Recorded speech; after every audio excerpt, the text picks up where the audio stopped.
Okay, nkwaniza nnyo ku Baba TV. Of course olunaku lwa mukaga nga bulijjo nze Timo owakabi eno talent exhibition ate nga of course tutambulira mu Swaga Zone.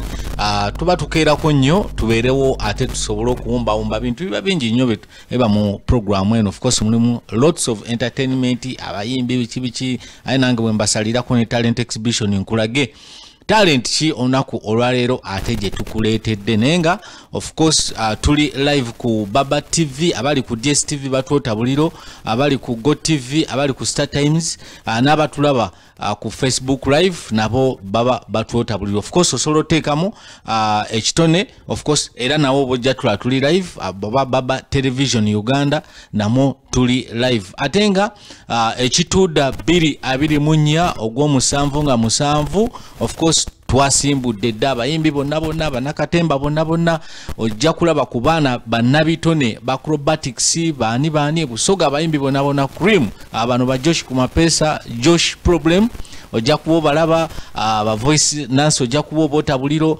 menyani ndekani. So ekituda 224 gwa musanvu ng'ennaku z'omwezi musanvu wali mu kisaawe e Bugembe. Of course nga bulijjo okuga nti tukyusaamuko tukuleta bannabitone ab'enjawulo. Last week twakuletera abaana bali balina bibalaga era abasinga mwabiraba, twakuletako awo abakuba ebifaananyi, tukuletako awo abaana abanyenya ku biwata abazinyi, kati olwaleero tukuletedde ate Josh Problem of course ate naye alina birala byakwasaganya nga mukubi wa piano producer bingi nnyo ebintu byakola of course nga bwajja okubanga akukyamu naye nga kyolina okukola kiri kimu wekumire ku Swaga Zone ne talent exhibition ogenda kuba okijjamu enjawulo gwe wena ali eyo abatwa mu bitundu by'eggwanga of course ebyenjawulo abali mu Western, abali mu Eastern region, abali mu Busoga region, abali mu Central region, abali eggulu eyo mu North. Sebo Baba TV batukubira amasimu paka eyo mu North. Timo of course walese Josh oyo ankubira bulungi ennanga oyo biki noga owaayo natuuka ddi eno Josh akolera ekintu kyo yagala okujjako kubulira ekyokukola abo botambuddeko ogenze gyogenze nabo ne bakubulira kyono kyakugambye ne bakolera ekyo kyennyini kyonoonya. Kale katwegattibweko omugenyi waffe olunaku olwaleero gwe tulina. Nsanyusa okulaba. Kale sebo nange nsanyusa okubaako wano ku Baba TV ku talent exhibition. Amanya bampita Josh Problem ate nate nga nkusazeeko mullo.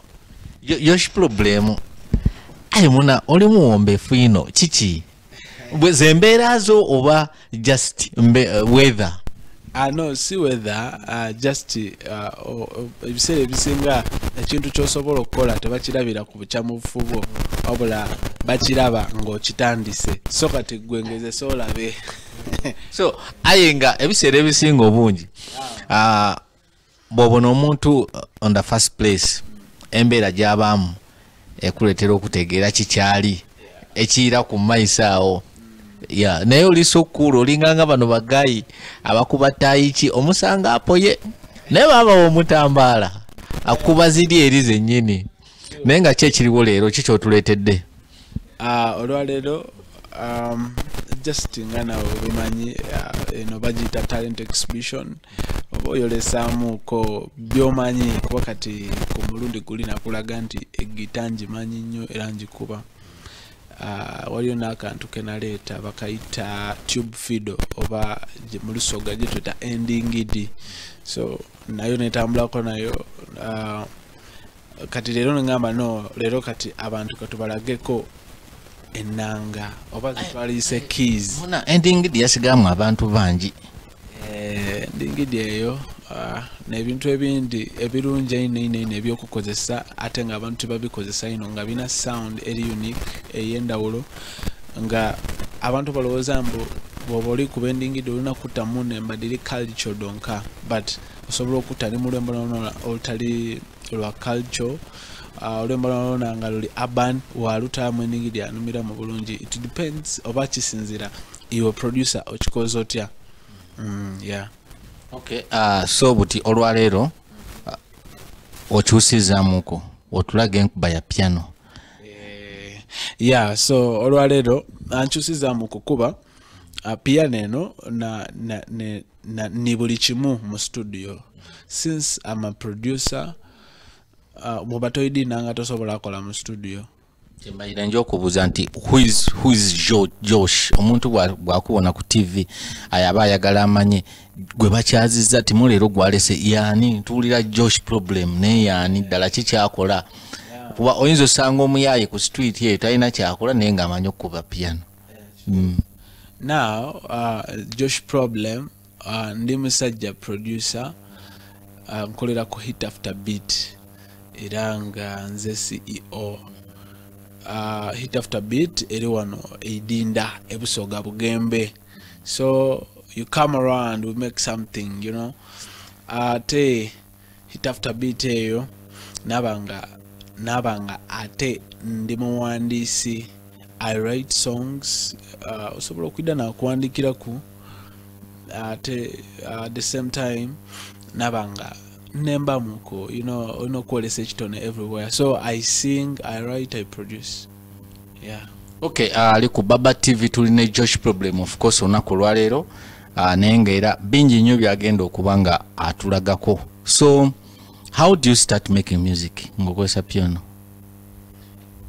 Wabawo ebintu ebyenjawulo byemba nina okugenda okusoma oba just nzulula bw'obupeesa white black nga ntandika kunyeganga sound yavaamu nga nkuba tune? Okusookera ddala buli omu asobola obeera producer ne buli omu tasobola kikola. How nti obeera eyo waka owulira oluyimba n'ogamba oyo alikubyewo bw'ati naye nga bw'ogendako ku nnanga tosobola kakuba. So kitegeeza olina okubaamu n'amagezi ag'enjawulo oba kye twaliyise musical mind. Kati nze natuuka ku ddaala nti mpulira ekintu nenkikuba n'omumwa oba mu mutwe nekiflowinga mu ngalo nenkikuba mu ngalo naye oba olina okukiyiga oba olina okugenda kusomera osome. Kale saagala kulusa ali ku TV ate katulabe Josh kikyasobola okuba ng'atandika ogenda atandika ku buyimba ki? Olinawo obukadde bw'otera okuba ogenda kuba bw'abaana bw'otera obakulira mu studio? Omanyi kati nze ali wano so kati mali nakuba bwange ojuza store. So kati nange ndi muyimbi nyimbamu nina nyimba ninayo oluyimba olupya baluyita Maibe ate akayimba ke wayimba awo aka R&B kali kalungi nnyo kubaagalana okajjukira emabegaawo anti nze ndi bwe mumu ku buyimba obwakyaka ennyo nnyo kati ate ako kali babali bakayita buwoomi nobawo ne kabayita Malaika. Yes, akayimba ako ka R&B. Actually I'm an R&B artist ngata mukone Afrobeat naye nga tutambuza bwe bityo mpola mpola muganda wa kale tukube tuve wano.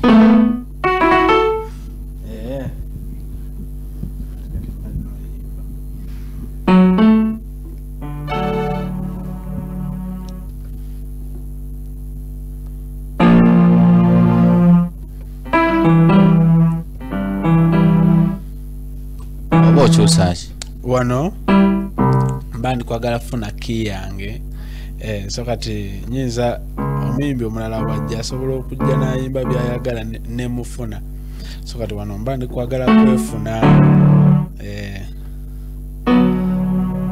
okay kale kandandike bwe nti kana kayimba abantu bakagala nnyo abasoga kale we kale mbonekana n'akalezi kawe. Sorry, can't skip us.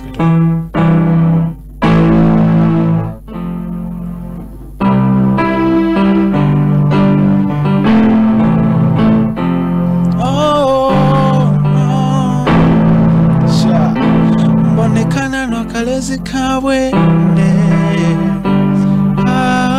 ngeri jenkwenda kankute kuwa chipande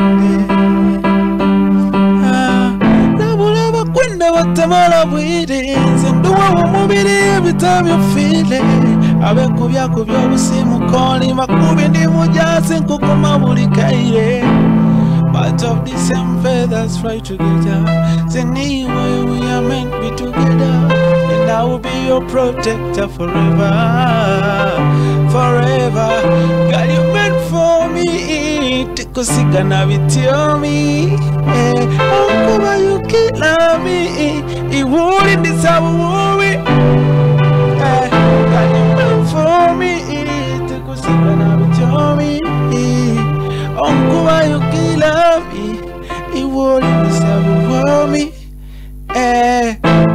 plus 1, that's me and you. Twava mu babiri kati tuli mulala, nze niwe tuyisa kirala, tukugeza kuba njolina bandala. Yeah. Akeeko kabuwoomi. So kakati mba ndi wadde mbokaweereza omwagalwa nti Saala akayimba kako nkakuweereza nti oba so kako nkakuweereza right kakyakanye ebiseera ebyo era bwe bumu ku buyimba by the way twakola najja wano ku Babba nenanga nesho twakakolamu nesho y'amaanyi nejjula abantu nabajja bangi nnyo era nebaza nnyo management ya Babba TV yambeererawo kwolwo. So bwe tuva mwako tuyingira kaliwa Malayika. Okay, tugendako Malayika tulabe kyali.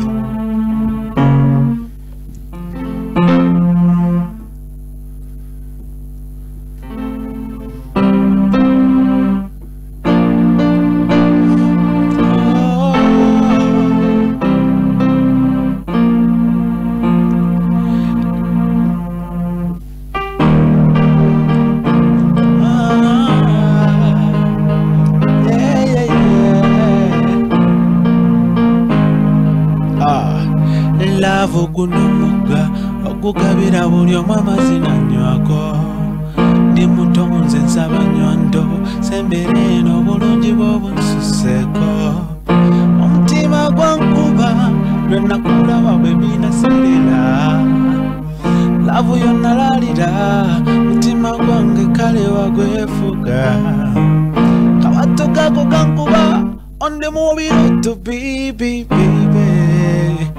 Chika chafe chimugoze jesibuka kapiru tebatugana obulungi bw'obuseseko Malayika kusinga byoya wazijeno munsi y'obwomuco itabatenda Jehova obulungi bw'obunsuseko Malayika kusinga byoya wazijeno munsi y'obwomuco itabatenda Jehova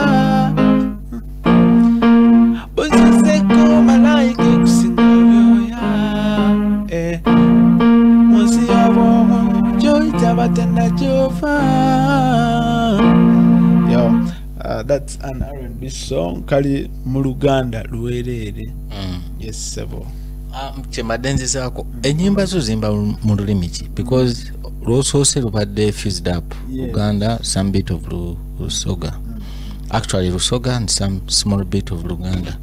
Then you came with a full song of composed in Luganda.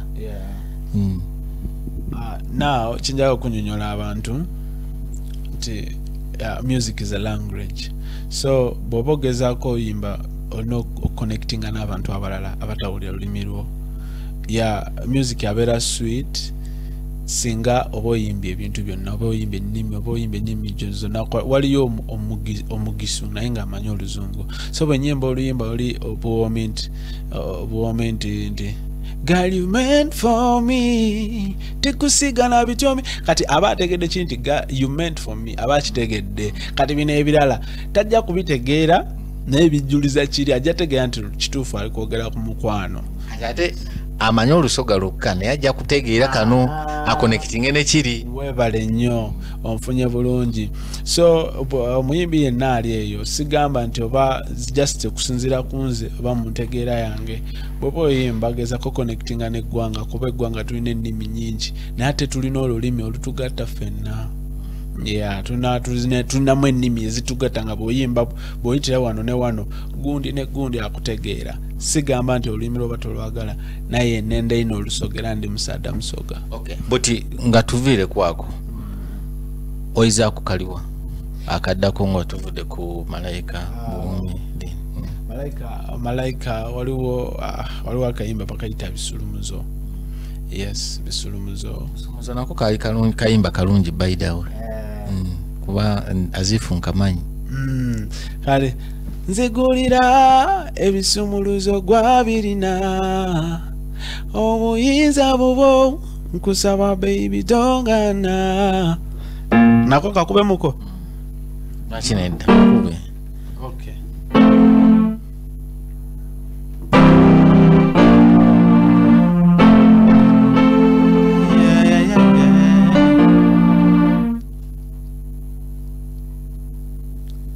tugende mu maaso tuve ku Salon Katapulu.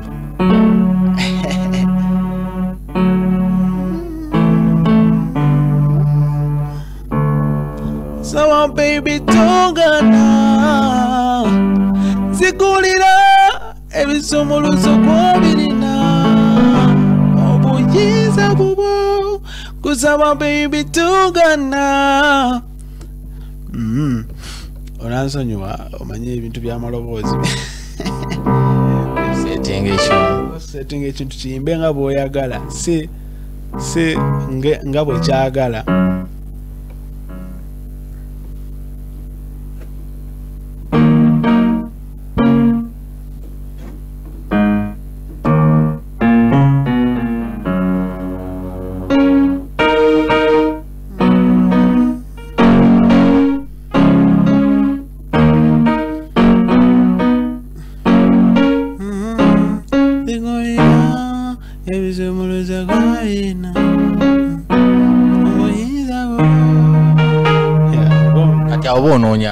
Awo mba ndi kunoonya gye twalise tempo ne obawo dimensions ez'enjawulo oba voice. Tempo kyeki ku kintu kino? Tempo ye speed oba kye twalise BPM kati n'ekintu kiraba kiyita voice okuba onoonya voice ennungi enasobola okumakinga n'ebiki by'ogenda okuyimba. Ngezaamu nti singa omuyimbi abazze nga siyenze n'ayimirira awo n'ayimba muwuliriza bwe muwuliriza nentegeera nti ayina yita wano oba ndina muyisa wano nemukubira awo okusinziira ku nnyimba gy'ayimbamu kuba munnange ayinza okuba alimba tebikwatagana naye nga waliwo akantu kosobola okunoonya okuzimbirako ne kamukolera oba ne kamutambuliza oluyimba lwe bulungi. Yes. Ate ekyenjawulo ekiriwo nti kati enanga eno yo mu production oba mu studio yo bwe tugiconnectingako kati yo yennyini eba tekyalina control, computer yegibeerako ne control.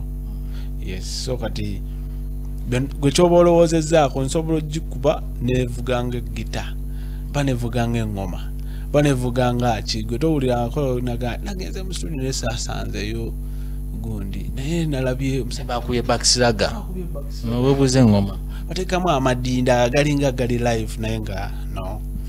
Yes. So bekito bikiri.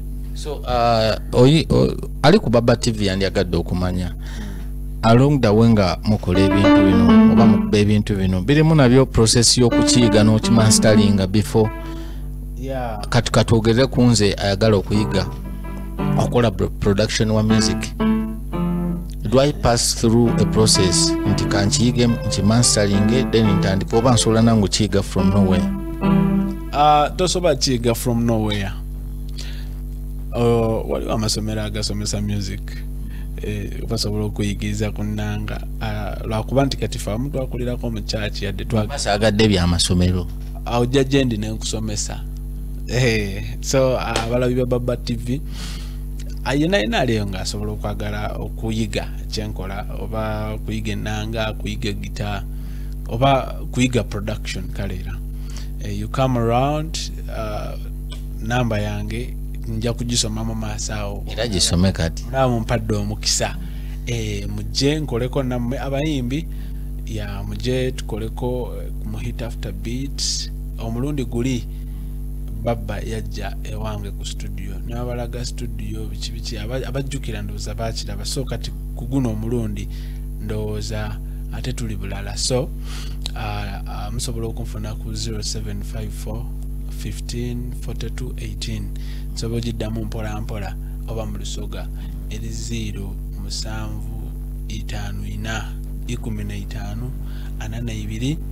15 42 18 awo butereevu oba oli ku Josh Problem obugambo bw'obusembayo nga tusiibula obugambo obusembayo neyanziza nnyo aba Baba TV okulabika nti bankyazaako wano olunaku olwaleero ate era mu program talent exhibition. So ebitone abaana abali abalina ebitone bane temutulira bitone byammwe gwekera ku macha oyagala nnyo okuyimba oyagala nnyo okuzina oyagala nnyo okukola kye kitone kyonna kyolina just gwe kitandike bw'otatandika teri agenda kutandika nyiga switch yo ey'okutandika oba bakugamba nti oyimba bubi oba okola ki ojja kwezuula tujja kubwa ojja sangayo abalina ekisa bajja okugamba ekituufu nti munnaye oyimba bubi naye osobola otererera wano oba tusobola okusomesa this like this bwe bati so ekyo kigenze eri abayimbi abalaba programu eno mpoziko n'abantu mwenna abawagizi baffe abawagira Baba TV abawagira Josh Problem munoonyeko ku mikutu gyange egy'enjawulo bampita Josh Problem gendayo ku YouTube subscribinga sharinga osobola okulikinga osobola okitegeera viewinga gwe nyumirwa music gyali mulungi ne ku social media handles zange zonna munchecking ko era nga mbagala nnyo kale oyo abadde Josh Problem naye nga of course olunaku olw'enkya bannamawulire mwenna okuva mu Eastern Region of course ne Central tugenda kubeera ali ku Grandpa Garden sawa 3 zenyini tugenda kuba ne press conference ya live concert y'omuyimbi Voice Nancy of course bannamawulire bonna bagenda ku representinga headed by Baba TV tujja kuba awo nnyo naffe tu representing naye nga amaradio gonna gaitiddwa okuva mu Central Northern Eastern gonna tubeerewo ku Grandpa Garden zaawe Bugembe sawa 3 zenyini ez'okumakya press conference ejja kuba etandise of course nga twegeyamu tulabe enteekateeka za concert bannaffe abategese ekyo management kiki batuleetedde olunaku olwaleero of course nganya ku concert yenyini nalabye abayimbi bangi nnyo abakyetabyemu ng'ate naawe kwoli Planet y'omutume namulabyeko kwali nnyo Caesar Music Isake Topuke namulabye awera of course Vanteira n'abalala bangi nnyo Josh mwaba mu kubakulembedde abayimbi naye ate tokunze bantu oyanguye just kunsibula naye nga mbadde njayamba gambe timujje tuwagire omwana waffe kuba munaye kawala kokka ke tulinawo akatukolera ebintu ebitunyumira so mujje tuwagire Voice Nancy tubeereyo nnyo n'amaanyi ate ne ku press conference olunaku olw'enkya ngenda kubeerawo tujja kuba era tukunga abantu nga twogerako n'abannamawulire twogerako n'abantu munnange gwe kyoba omanya oyo omwana wa Tabbu nze namusiima kale gwe wena ayagala okumanya of course ebisinga osobola okuba ku namba feita wansi wa screen oba ina talent tenoga nti timu nange nina talent ndi Mbalala ndi Mbale ndi Masaka ndi mu Central of course tujja kuba tukusalako nga Baba TV tufune talent ye yate tugiraga abantu ensi yonna egirabe oba egitegeere tukyagendera ddala maaso ne Swag Zone paka mu budde bonna gye naakomerera Wiza Kate wali nnyo Trisha of course DJ Zero bonna mwe bali mu studio tovaako tokyusa kalimiko tukyagenda ddala maaso ate ne programu zaffe ez'enjawulo zikyagira ddala maaso paka olunaku gye lunawunzikira olw'omukaaga ye badde Baba TV ne Talent Exhibition nange Timo Owakabi.